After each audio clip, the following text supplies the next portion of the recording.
Hello दोस्तों, good evening to all. Welcome back to my YouTube channel. I am Pradeep Kumar. Welcome to all. आज हम discuss करने वाले हैं वेल्ड कनेक्शन, जिसमें हम जानेंगे इसेंट्रिक वेल्ड कनेक्शन क्या होते हैं या इसेंट्रिक वेल्ड जॉइंट्स क्या होते हैं। ठीक है नहीं। बेसिकली होते क्या है, जब हम बात करने वाले हैं डिज़ाइन ऑफ स्टील स्ट्रक्चर, है ना, और हमारा यहाँ पर चल रहा है वेल्ड कनेक्शन। हम यहाँ पर वेल्ड कनेक्शन यहाँ पर पढ़ रहे हैं। प्रीवियस लेक्चर में आपने इसकी न्यूमेरिकल प्रॉब्लम्स भी आपने देखी होंगी, है ना। और आज हम इसी के साथ साथ डिस्कस करने वाले हैं eccentric weld eccentric welded joints.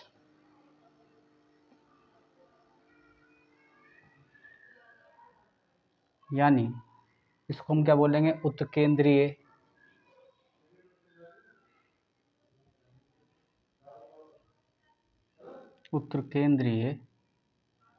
Welded weld जोड़।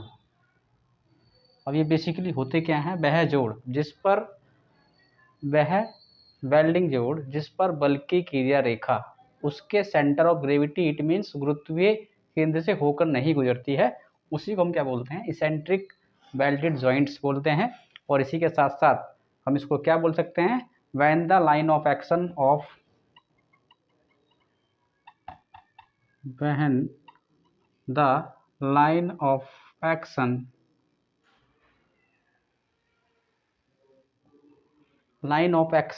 of the load does not pass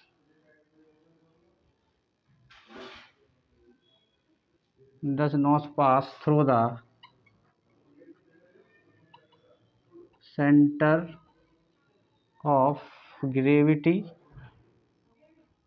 of weld, है ना। यानी बल की क्रिया रेखा, जब बल की क्रिया रेखा उसको लोड के सेंटर ऑफ ग्रेविटी से नहीं होके गुजरती है, तो उसको हम क्या बोलते हैं, इसेंट्रिक वेल्डेड जॉइंट बोलते हैं। It is called as eccentric welded joint. ठीक है भाई, उसी को हम क्या बोलते हैं, इसेंट्रिक वेल्डेड जॉइंट बोलते हैं। अगर हम बात करें based on the position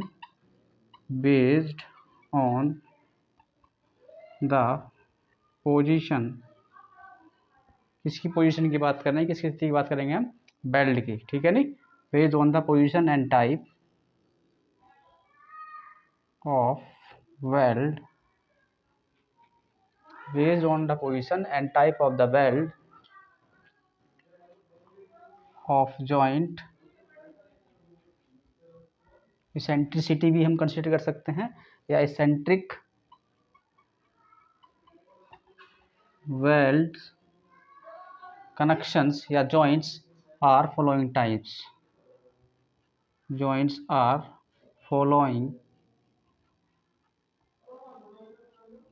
types according to based on position, यानी स्थिति के आधार पर या वेल्ड के प्रकार के आधार पर इसेंट्रिसिटिक वेल्ड जॉइंट्स को हम डिफरेंट टाइप में, क्या फॉलोइंग टाइप में कर सकते हैं, डिवाइड कर सकते हैं। जैसे कि पहला होता है हमारा फ्लैट वेल्ड, है ना। जैसे कि हम जानते हैं, हम दो ही कनेक्शन कर पाते हैं, फ्लैट वेल्ड और बट वेल्ड। ठीक है नहीं। तो फ्लैट इसेंट्रिक जॉइंट होते हैं हमारे, फ्लैट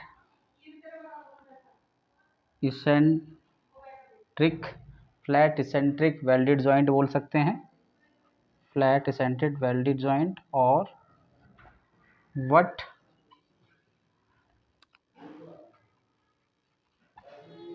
इसेंट्रिक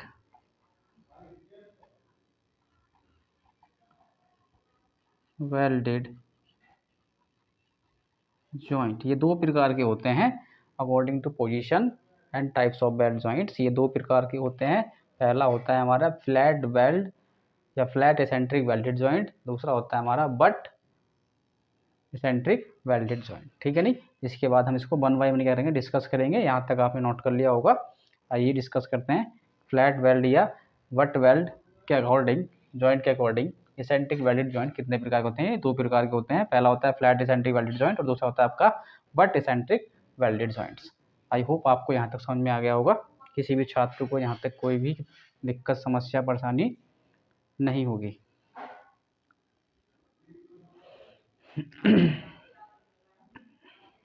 आइए डिस्कस करते हैं one by one.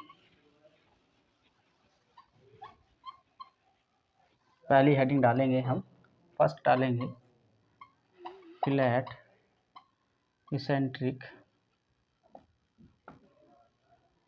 Welded joint. ठीक है भाई, flat eccentric welded joint. It can be two types, है ना, ये आपके दो प्रकार के होते हैं। It can be two types. इनको हमें दो कैटेगरी में डिवाइड किया है। पहला आपका होता है the weld and the load according to load are and the weld and the load are in same plane. जब हमारा वेल्डिंग और लोड आपका सेम प्लेन में हो, एक ही प्लेन में हो, एक ही समतल में हो, आर सेम प्लेन। ठीक है भाई। दूसरा क्या होगा, द लोड या the weld and the load are not in same plane. यानी लोड की पोजीशन और वेल्ड किए गए वेल्ड की पोजीशन के आधार पर ये भी हमारे दो टाइप्स के होते हैं। जैसे कि आपका पहला होता है जब वेल्डिंग और लोड एक ही समतल में ना हो, या जब वेल्ड और लोड आपके एक ही समतल में लगे हों। ठीक है भाई, आइए डिस्कस करते हैं फर्स्ट ऑप्शन। पहला हम यहाँ पर डाल रहे हैं, first the weld and the load are in same plane. ठीक है भाई, आर इन सेम प्लेन। जब वेल्ड व वल एक ही समतल में हो। ठीक है भाई प्यारे दोस्तों, जब वेल्ड और वल एक ही समतल में हो तो इसके अकॉर्डिंग, जैसे कि मैं आपका डायग्राम यहाँ पर बनाऊँ, जैसे सपोज डेट ये आपका कोई कॉलम सेक्शन है और इसको मैं एक्सटेंड दिखा देता हूँ। ये इसका नीचे तक है, ये आपका ऊपर तक है। यहाँ पर आपका कोई एंगल सेक्शन को वेल्ड किया गया है या कोई फ्लैट सेक्शन को यहाँ पर वेल्ड किया जा सकता है। तो इस तरीके से आपका ये दिखाई देगा। और इसी पर क्या है आपका, ये यहाँ पर वेल्ड किया गया होगा, फ्लैट वेल्ड यहाँ पर किया गया है। ठीक है भाई, साइड वेल्ड यहाँ पर किया गया है। ठीक है, और यहीं पर आपका क्या होगा, यहाँ पर आपका लोड लग रहा होगा W। ठीक है, जिसको हम भार बोलेंगे। और यहाँ से प्लेट के इस एंड से, इस कॉलम के इस एंड से इस लोड लग रही लोड की दूरी जो होगी उसको हम क्या बोलते हैं, इसेंट्रिसिटी बोलते हैं। ठीक है, नहीं उत्केंद्रिता बोलते हैं। और इसके साथ साथ ही हम यहाँ पर देख पा रहे होंगे जो हमारा यहाँ पर वेल्ड किया गया है, सपोज डैट इसकी जो लेंथ आपकी कितनी है, ये B है। ठीक है भाई, या इसकी विड्थ हमारी दिखाई नहीं देगी, है ना, हमने इसको मान लिया। ठीक है भाई, ये इस प्लेट की विड्थ होगी। ठीक है, तो ये हमने y माना है और ये हमने x माना है। ठीक है, ये y माना है, ये x माना है।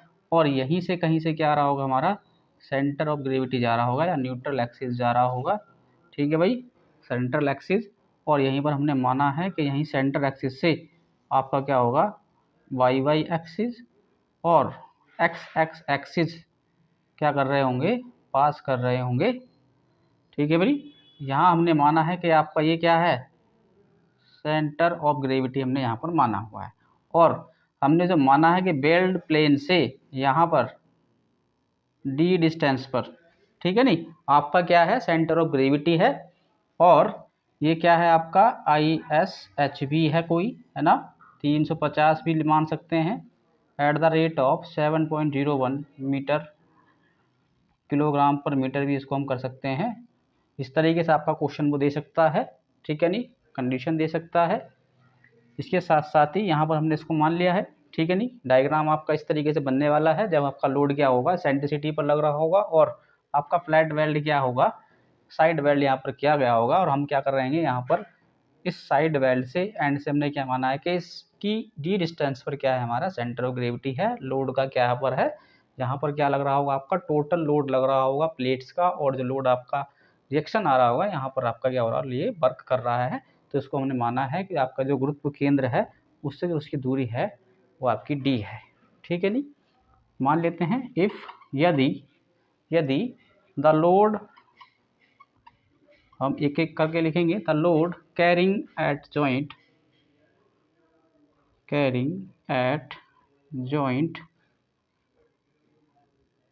W, ठीक है नहीं। इसको हमने क्या माना है W माना है, ठीक है भाई। या कैरिंग ऑन जॉइंट एट या ऑन कर लेते हैं, है ना। If the load carrying on joint W हमने माना है, लेट कर लेंगे, let if the load carrying joint in the, और हमने यहाँ पर माना है effective length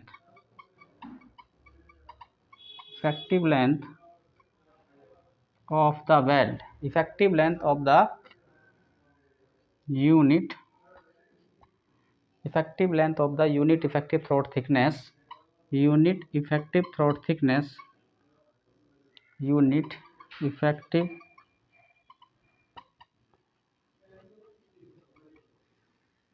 throat thickness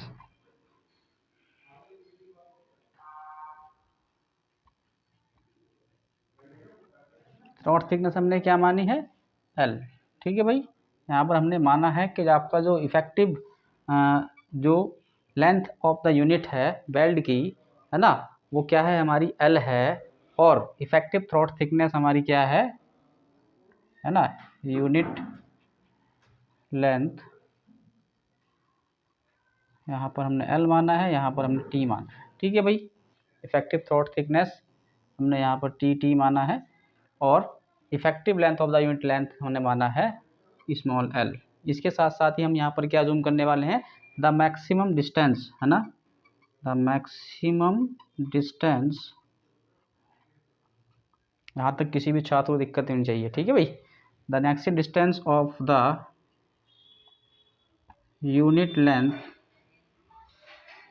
of weld from the centre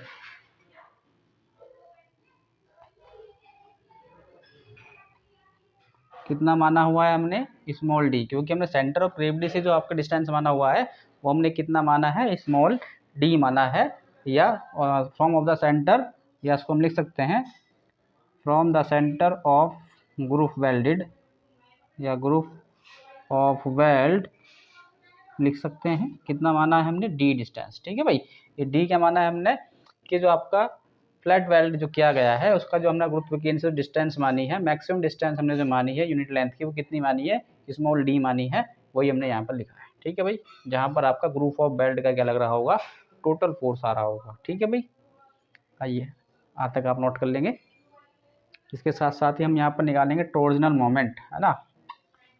torsional moment की हम बात करें,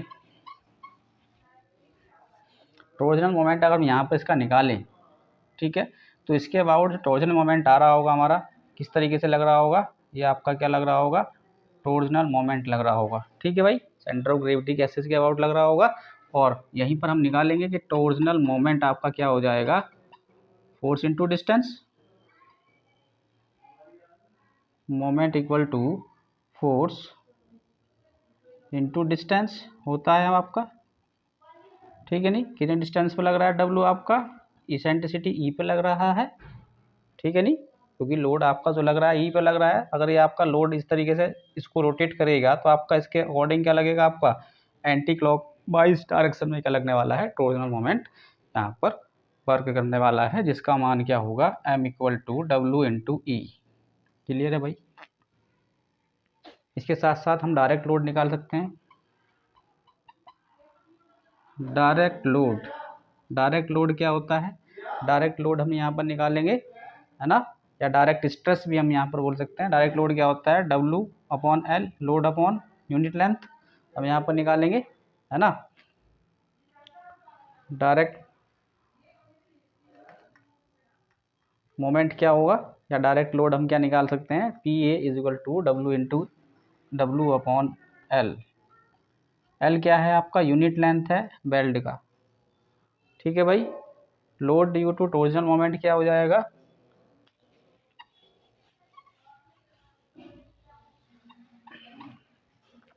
लोड ड्यू टू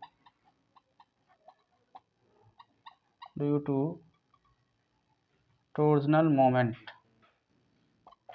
टोर्जनल को क्या बोलते हैं हम, एठन, ठीक है नहीं, एठन बंकन भी इसको बोल सकते हैं, ठीक है नहीं। जो इसको क्या करने की कोशिश कर रहा होगा, रोटेट करने की कोशिश कर रहा होगा, इस तरीके घुमाने की कोशिश कर रहा होगा, उसको हम क्या बोलते हैं, टोर्जनल मोमेंट बोलेंगे, है ना। लोड ड्यू टू टोर्जनल मोमेंट क्या होगा आपका, पी वी बराबर क्या हो जाएगा,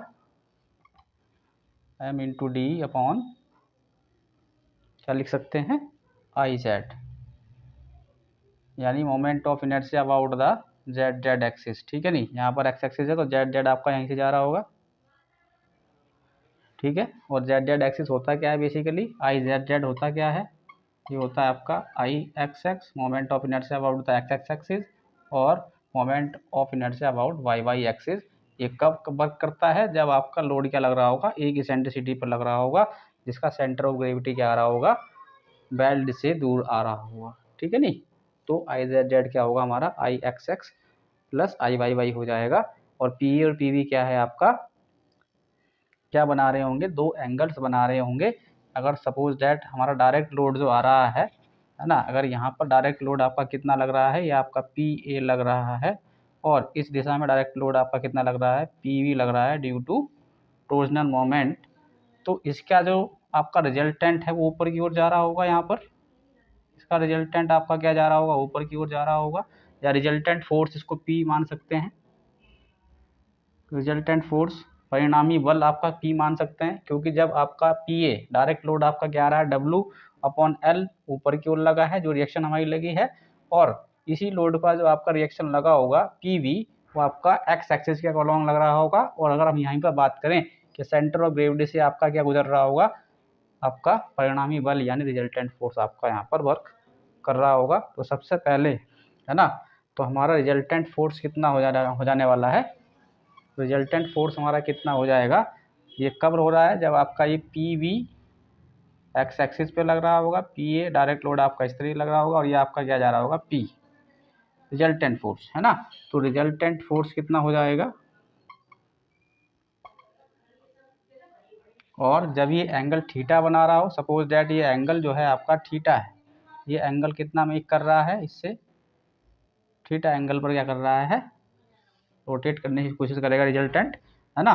तो ये कितना हो जाएगा, resultant force P equal to P A square plus P V square two P A P V cos theta हो जाएगा, square root of P A square plus P V square plus two P A into P V cos theta, ठीक है भाई।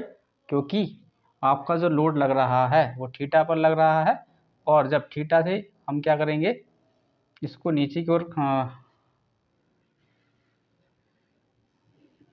ये load ऊपर की ओर जाएगा, है ना। अगर ये थीटा एंगल पर यहाँ पर वर्क कर रहा है, तो ये आपका अगर इसके अलोंग हम पैरेलल एक्सिस के अकॉर्डिंग यहाँ पर निकालेंगे, पी के अकॉर्डिंग यहाँ पर निकालेंगे, तो यहाँ पर क्या वर्क करेगा, है ना। तो ये पी ए का square plus P V cos theta आ जाएगा, यहाँ पर साइन थीटा आ जाएगा इसके रेस्पेक्ट में, इस तरीके से, है ना।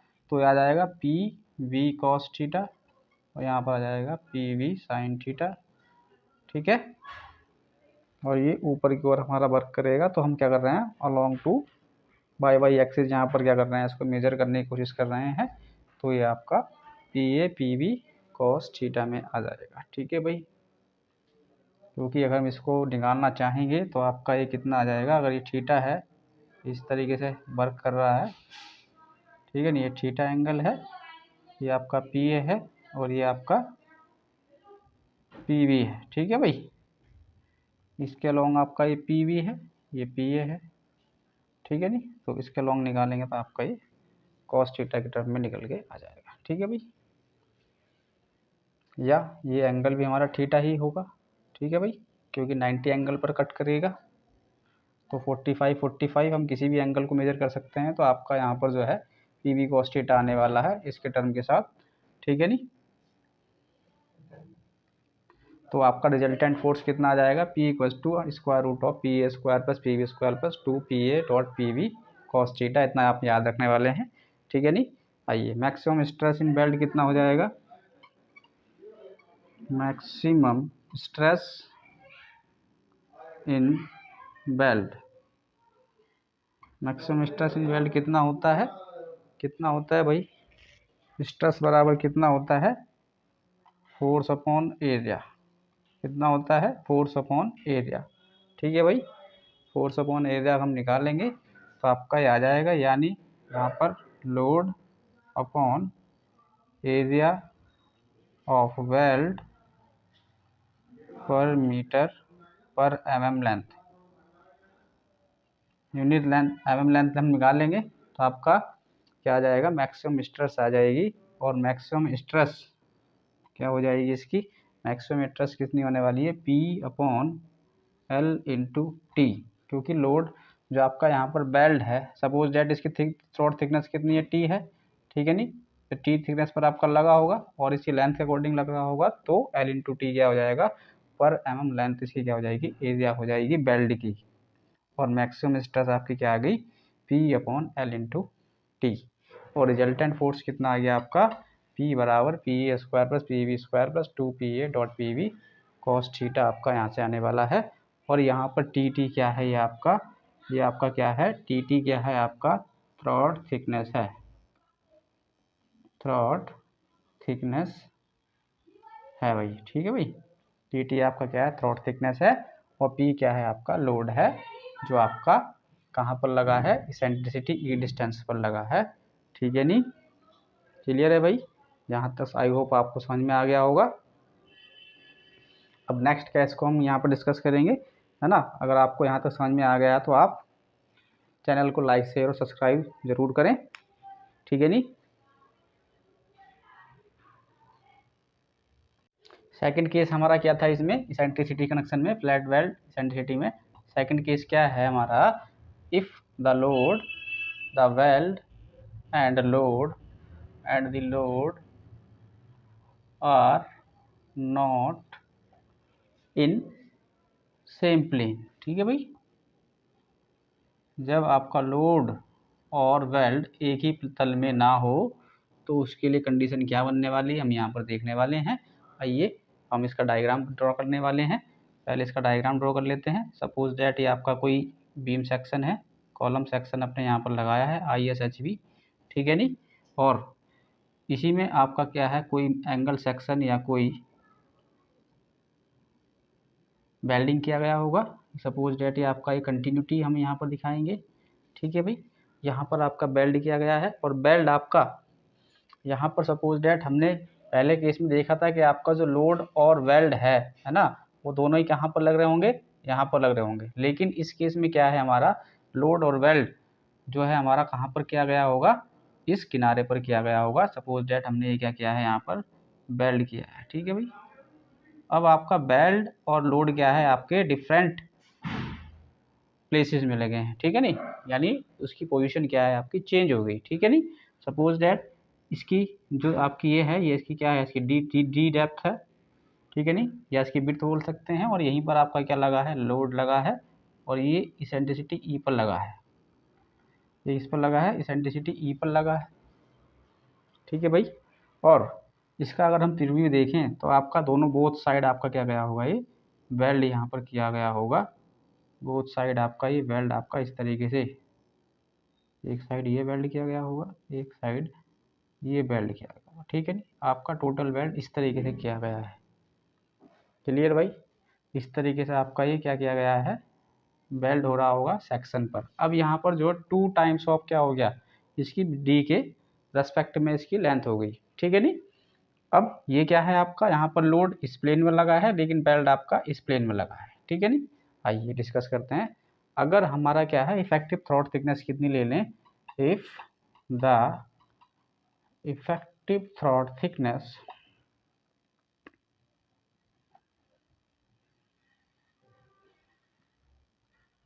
कितनी ले रहे हैं हम, टी।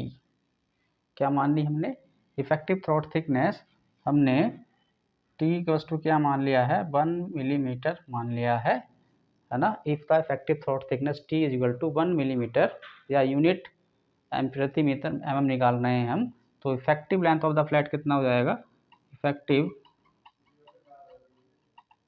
लेंथ ऑफ द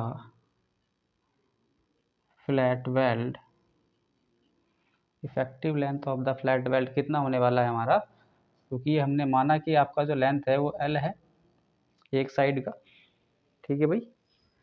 तो कितना होने वाला है, effective length upon the length कितना होने वाला है, हमने यहाँ पर डी है तो ये कितना हो जाएगा 2D होने वाला है, क्योंकि आपका 2 टाइम्स क्या किया गया है, दोनों बोथ साइड। सपोज दैट ये क्या है आपका कॉलम सेक्शन था, यहाँ पर आपका इस तरीके से क्या किया गया है, ये लगा है, ठीक है नहीं। अब यहाँ पर लगा है, एंड टू एंड लगा है, बट यहाँ पर जो वेल्ड किया गया है वो सिर्फ कहाँ पर किया गया है, साइड में किया गया है, इसीलिए आपका जो वेल्ड और लोड है वो आपका अलग अलग प्लेन है, ठीक है भाई।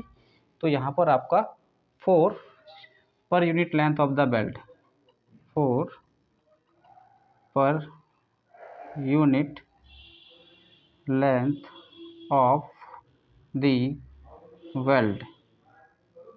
अगर हम per unit length of the belt की बात करें तो यहाँ पर आपका डायरेक्ट लोड क्या होने वाला है, direct load P A equals to W upon L होता है, और ये डब्लू आपका डब्लू ही है, यहाँ पर ये एल कितना है, effective length of the belt कितना है 2D।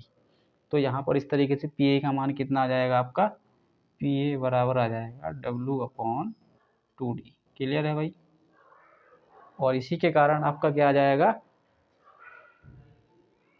Due to load, load के कारण बेंडिंग मोमेंट कितना आएगा, bending moment m equals to कितना हो जाएगा, W upon W into E हो जाएगा, ठीक है भाई। हाँ, यहाँ पर आपका सेंट्रिसिटी भी लगा है, तो मोमेंट आपका क्या हो जाएगा, अकॉर्डिंग ड्यू टू लोड हम बात कर रहे हैं, है ना। तो यहाँ पर हम क्या अप्लाई करने वाले हैं, बेंडिंग इक्वेशन अप्लाई करने वाले हैं।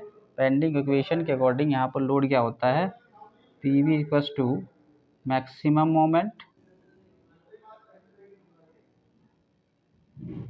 Bending moment m upon z x, यानी आपका section modulus about the X axis, है ना। m क्या है यहाँ पर, बेंडिंग मोमेंट है,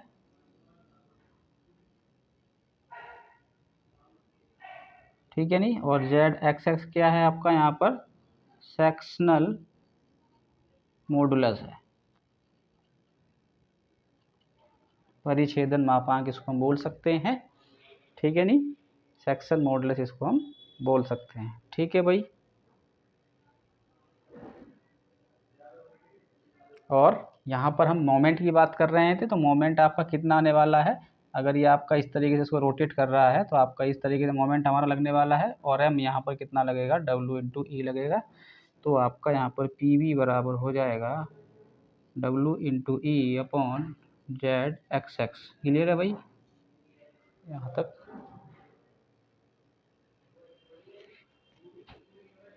आइए अब आगे निकालते हैं जेड एक्स एक्स।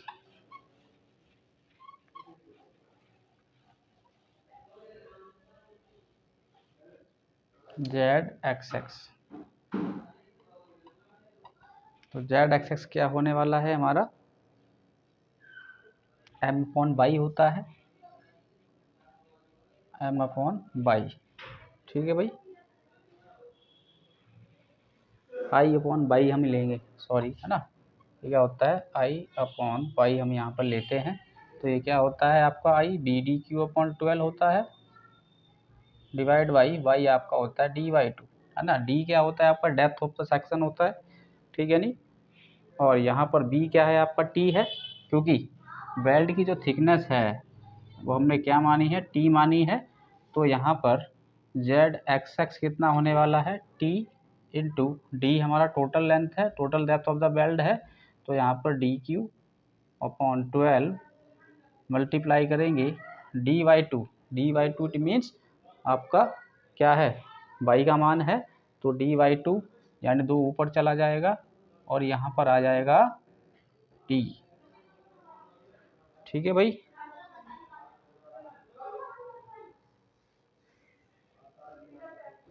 ठीक है, अब यहाँ पर जो d हम लेने वाले हैं वो 2 टाइम्स लेने वाले हैं।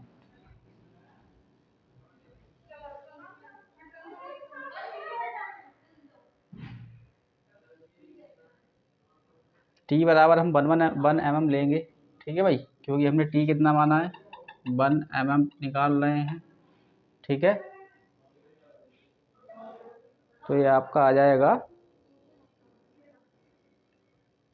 कितना आ जाएगा भाई, है ना, z(x)(x) हम निकाल रहे हैं वन साइडेड का यहाँ पर, तो वन साइडेड का हम यहाँ पर निकाल रहे हैं, है ना।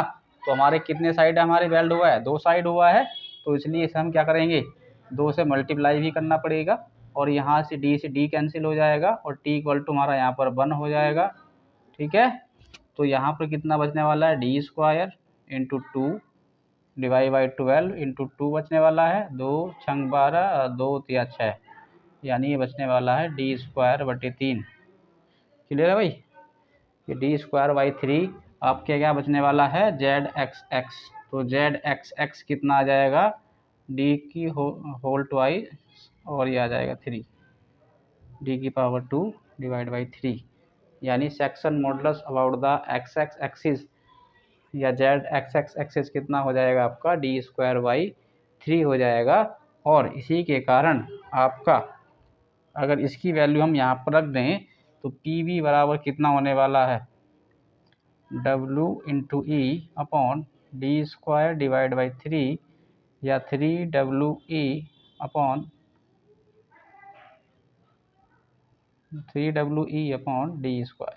क्लियर है भाई, ये आ जाएगा 3WE/d² ये आपका आने वाला है। और परिणामी भार कितना हो जाएगा, परिणामी भार कितना होने वाला है, ये हमारा इतना है डायरेक्ट लोड, यहीं से आपका क्या आ जाएगा, परिणामी भार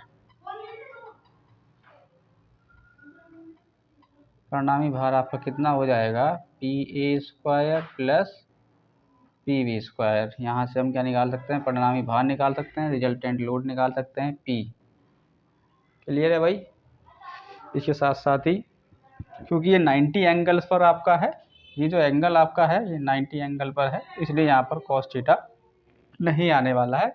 उस केस में आपका क्या था, जब आपका एक ही प्लेन में लग रहे थे तो आपका वहाँ पर थीटा का एंगल 60 to 90 डिग्री के बीच हो सकता था, या है ना, तो इसलिए हम वहाँ पर cos थीटा ले रहे थे, क्योंकि वहाँ पर थीटा की वैल्यू क्या करती, बरी करती। लेकिन हम यहाँ पर देख पा रहे हैं कि आपका जो फोर्स लगा है वो आपका परपेंडिकुलर लगा है या पैरेलल लगा है, किसके, कॉलम सेक्शन के, और परपेंडिकुलर है आपका कनेक्टेड सेक्शन। ठीक है भाई, और इसी के कारण हमारे मैक्सिमम शियर स्ट्रेस कितना होने वाला है, मैक्सिमम शियर स्ट्रेस कितना आने वाला है, यहाँ पर FS कितना आने वाला है निकालेंगे, या maximum stress of the joint कितना होगा, रिजल्टेंट फोर्स, है ना, resultant force upon effective area. ठीक है भाई, इफेक्टिव एरिया ऑफ बेल्ट पर वही आएगा आपका हमारा, है ना, effective area of the weld पर mm